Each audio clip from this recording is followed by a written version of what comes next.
कैसे एक प्रबंधक ने सिस्टम को चकमा दिया। किशनगढ़ बैंक गबन कांड की इनसाइड स्टोरी।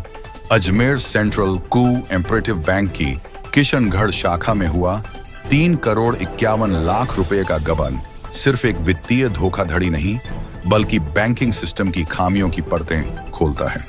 आरोपी है शाखा का पूर्व प्रबंधक ऋषभ शर्मा, जिसे पुलिस ने जयपुर से गिरफ्तार किया है। 17 फरवरी 2025 अजमेर स्थित प्रधान कार्यालय के कंप्यूटर सिस्टम ने अलर्ट दिया, किशनगढ़ शाखा में तय सीमा से ज्यादा नकदी रखी जा रही है। मामला सामान्य नहीं लगा। तुरंत जांच कमेटी बनाई गई। जांच रिपोर्ट ने सबको हैरान कर दिया। अप्रैल 2024 से फरवरी 2025 के बीच ऋषभ शर्मा ने बैंक के विभिन्न खातों से रकम निकालकर अपने निजी HDFC खाते में डाल दी। कुल गड़बड़झाले की रकम थी 4 करोड़ 95 लाख रुपए। दबाव पड़ने पर आरोपी ने 1 करोड़ 40 लाख रुपए वापस जमा किए, लेकिन शेष 3 करोड़ 51 लाख रुपए उसके गबन का सबूत बन गए। मामला दर्ज होते ही ESP वंदिता राणा ने स्पेशल टीम गठित की। ESP Deepak Kumar Sharma, CO city Ajay Singh Rathore और थाना अधिकारी सुरेंद्र सिंह की अगुवाई में दबिशें दी गईं। आखिरकार जयपुर के माता नगर इलाके से आरोपी को गिरफ्तार किया गया। कोर्ट में पेश करने के बाद उसे 2 दिन की पुलिस रिमांड पर भेजा गया है। आरोपी ने गबन की रकम किस मकसद से निकाली? क्या किसी और कर्मचारी या बाहरी व्यक्ति की इसमें भूमिका रही? और सबसे बड़ा सवाल, बैंक के मॉनिटरिंग सिस्टम को इतनी देर तक कैसे भनक नहीं लगी?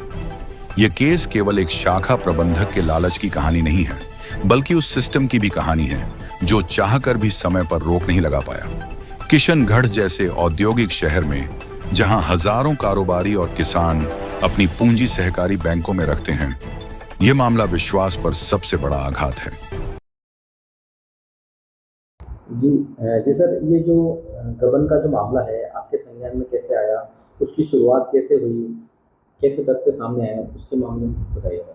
ये दिनांक 17 फरवरी 2025 को अजमेर सेंट्रल कोऑपरेटिव बैंक के प्रबंध प्रशासक दुर्गेश कुमार ने मुकदमा दर्ज कराया था कि हमारे जो बैंक है, इसके जो कैश इन अकाउंट होता है, कैश इन हैंड, उसके अंदर डिफरेंस पाया गया। तो उनको डाउट हुआ कि बैंक में कुछ लेन देन में फेरबदल, कुछ हेराफेरी की गई है, जिसके बाद में ये मुकदमा दर्ज किया गया। धारा 420, 409 में दर्ज करके अनुसंधान किया गया।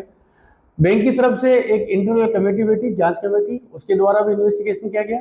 और जब अपन ने इन्वेस्टिगेशन किया तो अपन ने पाया कि ये बैंक मैनेजर है ऋषभ कुमार शर्मा, इसने अप्रैल 2024 से कुछ अनएक्टिव अकाउंट थे, जिसमें एक तो नौरती देवी का अकाउंट था और एक गीता देवी का अकाउंट था। जो अनएक्टिव थे, जिसमें कोई लेन देन नहीं हो रहा था, उसके अंदर इसने ट्रांजैक्शन किए। और कुछ ये ग्राम सहकारी समितियों के बैंक खाते थे जो नए बनाए इसने, जिनकी लिमिट थी करीब 15 करोड़ रुपए की होती है, उसमें 15 करोड़ तक वो लेन देन कर सकता है। तो इसने उसमें ट्रांजैक्शन किए गीता देवी और नौरती देवी के खाते में। उसके खाते से इसका एक अपना अकाउंट था जो HDFC बैंक का था। HDFC बैंक में इसने अकाउंट में अपने खाते में ट्रांसफर किए। उसके बाद में शेयर मार्केट में एक ग्रो नाम का एक ऐप होता है, जिसके द्वारा इसने ट्रेडिंग की। और इसने कुल मिलाकर 4 करोड़ 95 लाख का इसने ट्रांसफर किया। फिर शुरू में इसको कुछ प्रॉफिट हुआ तो इसने 1 करोड़ 44 लाख रुपए वापस अपने खाते, इस बैंक के खाते में जमा करा दिए। और अभी भी जब इसका ये जो ग्रो ऐप का अकाउंट देखा, इसका HDFC का अकाउंट देखा, तो उसमें पाया कि ये 3 करोड़ 51 लाख रुपए ये जो ट्रेडिंग करी थी, इसके अंदर हार चुका है। और इस प्रकार बैंक के जो 3 करोड़ 51 लाख रुपए हैं, उसका गबन हो गया।